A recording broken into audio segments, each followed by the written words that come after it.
Hello दोस्तों, मैं हूं रवि और स्वागत करता हूं आपका हमारे यूट्यूब चैनल तैयारी बूस्टर पर। तो दोस्तों, हम SSC CHSL previous years papers देख रहे थे। तो मैंने फर्स्ट शिफ्ट का वीडियो डाल दिया था। तो आज हम 4 अगस्त 2021 की सेकंड शिफ्ट का वीडियो देखेंगे, जिसमें जीके के 25 क्वेश्चनों की डिस्कस करेंगे। तो चलिए वीडियो को स्टार्ट करते हैं। पहला क्वेश्चन देखिए, भारत ने किस वर्ष राष्ट्रमंडल खेलों की मेजबानी की?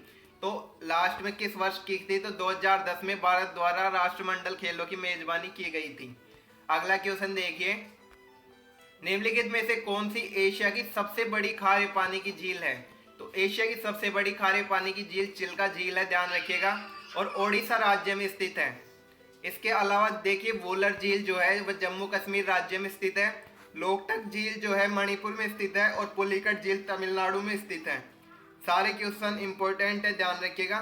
अगला क्वेश्चन देखिए, मीरजई और बंडी सफेद या काले रंग की जैकेट का एक प्रकार किस क्षेत्र या क्षेत्र में लोकप्रिय है? तो मीरजई और बंडी जो है कौन से क्षेत्र में लोकप्रिय हैं? तो ये बुंदेलखंड और मालवा के क्षेत्र में विशेष लोकप्रिय हैं। अगला क्वेश्चन देखिए, जब इब्न बतूता भारत आया था तो उस समय दिल्ली सल्तनत का शासक कौन था? तो उस समय दिल्ली का शासक कौन था जब इब्न बतूता भारत आया था? तो उस समय मोहम्मद बिन तुगलक शासन करते थे, और उन्होंने इब्न बतूता को दिल्ली का काजी नियुक्त किया था। अगला क्वेश्चन देखिए, चंद्रमा या एक उपग्रह की कक्षा में पृथ्वी के निकटतम बिंदु को क्या कहते हैं? तो पृथ्वी के निकटतम बिंदु को चंद्रमा की जो कक्षा में भू समीपक या पेरिजी कहा जाता है। अगला क्वेश्चन देखिए, निम्न में से कौन सी नदी का उद्गम राजस्थान राज्य में है? तो राजस्थान राज्य में कौन सी नदी का उद्गम है? तो ध्यान रखिएगा, बनास में है। बनास नदी का उद्गम राजस्थान के राजसमंद जिले में स्थित है। अगला क्वेश्चन देखिए, दिसंबर 2020 की स्थिति के अनुसार ओलंपिक खेलों के इतिहास में भारत ने किस खेल में सबसे अधिक संख्या में पदक जीते हैं? तो भारत ने सबसे अधिक संख्या में पदक हॉकी में जीते हैं। और कितने जीते हैं? तो 12 पदक जीते हैं, जिनमें 8 गोल्ड हैं और 1 सिल्वर है और 3 ब्रोंज है। और इस तरीके से 12 मेडल हॉकी में जीते हैं। अगला क्वेश्चन देखिए, निम्नलिखित में से किस गुफा में पद्म पाणी बोधिसत्व नामक पेंटिंग पाई जाती है? तो ये अजंता गुफा नंबर 1 में पाई जाती है। कौन सी? पद्म पाणी बोधिसत्व नामक पेंटिंग। अगला क्वेश्चन देखिए, साइंस बायोलॉजी से क्वेश्चन है, डाउन सिंड्रोम किस प्रकार का रोग है जो बौद्धिक कठिनाइयों और शारीरिक विकास में देरी और दिव्यांगता का कारण बनता है? तो ये डाउन सिंड्रोम जो रोग है वह जेनेटिक रोग है, अनुवांशिक रोग है, जो बौद्धिक कठिनाइयों और शारीरिक स्वास्थ्य विकास में देरी और दिव्यांगता का कारण बनता है। अगला क्वेश्चन देखिए, निम्नलिखित में से कौन से चट्टान का निर्माण सीली भवन प्रक्रिया द्वारा होता है? तो ध्यान रखिएगा, अवसादी चट्टानों का निर्माण सीली भवन प्रक्रिया द्वारा होता है। अगला क्वेश्चन देखिए, वर्मन राजवंश के भास्कर वर्मन ने किस क्षेत्र पर शासन किया? तो भास्कर वर्मन ने किस क्षेत्र पर शासन किया था?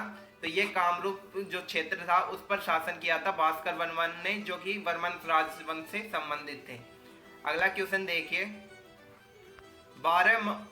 मार्च 2021 की स्थिति के अनुसार निम्नलिखित में से कौन लोकसभा के सबसे युवा अध्यक्ष बना?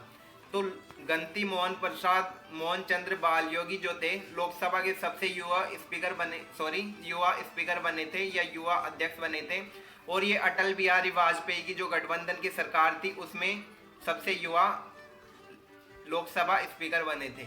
अगला क्वेश्चन देखिए, निम्नलिखित में से किस संगठन ने वैश्विक आर्थिक स्वतंत्रता सूचकांक 2020 वार्षिक रिपोर्ट जारी की थी? तो किसके द्वारा वैश्विक आर्थिक स्वतंत्रता सूचकांक 2020 वार्षिक रिपोर्ट जारी की जाती है? द हेरिटेज फाउंडेशन द्वारा जारी की जाती है, ध्यान रखिएगा। अगला क्वेश्चन देखिए, कोरल ड्रा किसका उदाहरण है? तो जो कोरल ड्रा है वह, ध्यान रखिएगा, डेस्कटॉप पब्लिशिंग सॉफ्टवेयर का उदाहरण है। अगला क्वेश्चन देखिए, दोस्तों कंप्यूटर से 2 क्वेश्चन आते हैं एसएससी सीएचएसएल में, लगभग हर पेपर सेट में पूछे जाते हैं, तो कंप्यूटर के क्वेश्चनों को विशेष ध्यान से देखिएगा। अगला क्वेश्चन देखिए, विपणन सीजन 2021 के लिए भारत सरकार द्वारा प्रति क्विंटल मूंगफली का न्यूनतम समर्थन मूल्य कितना निर्धारित किया गया है? तो यह 5275 रुपये निर्धारित किया गया है। किसके लिए? मूंगफली के लिए। अगला क्वेश्चन देखिए, कैल्शियम सल्फेट हेमीहाइड्रेट का सामान्य नाम क्या है? तो कैल्शियम सल्फेट हेमीहाइड्रेट होता क्या है? तो इसे CaSO4.1/2H2O से लिखा जाता है और ये प्लास्टर ऑफ पेरिस का सूत्र है, ध्यान रखिएगा।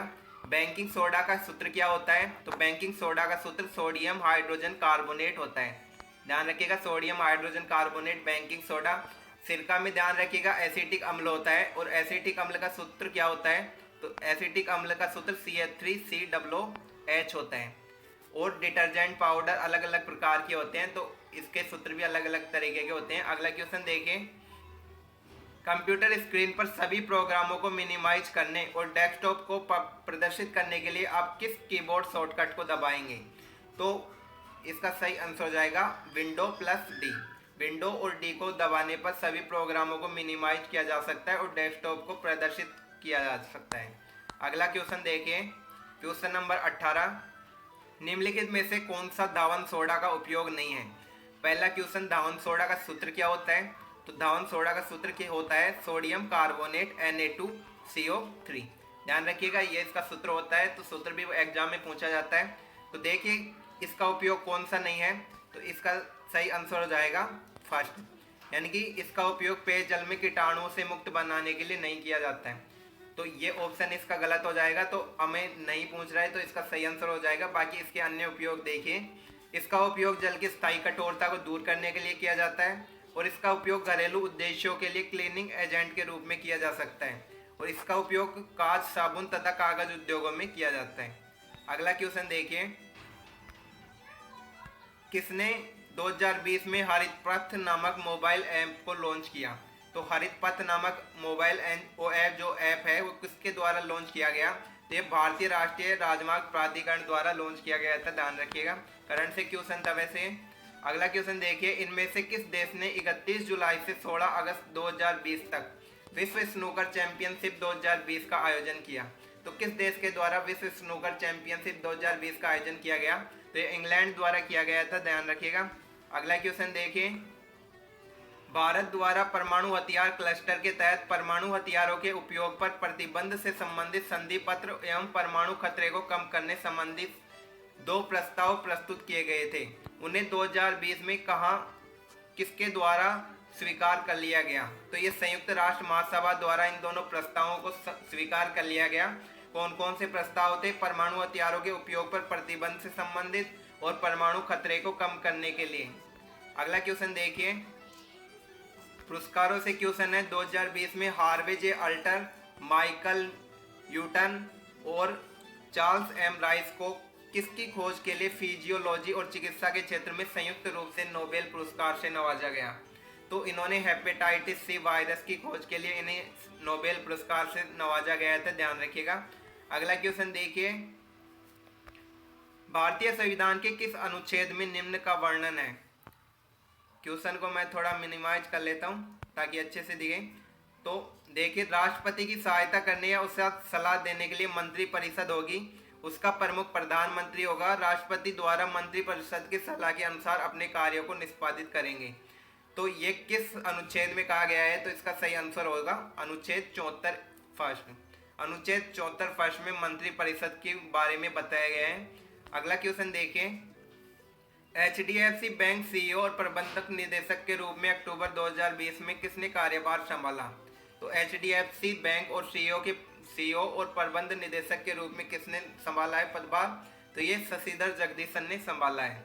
अगला क्वेश्चन देखिए, किस भारतीय नेता को यूके में 2019 में प्रेरणादायक भारतीय बॉलीवुड अभिनेता most inspiring Indian Bollywood actor पुरस्कार से नवाजा गया? तो किसे नवाजा गया? तो ये संजय कपूर को नवाजा गया है, तो ध्यान रखिएगा। तो दोस्तों ये थे आज के 25 क्वेश्चन। उम्मीद करता हूँ आपको यूजफुल लगे होंगे। अगर वीडियो पसंद आया हो तो वीडियो लाइक कीजिएगा और चैनल को सब्सक्राइब कीजिएगा। धन्यवाद।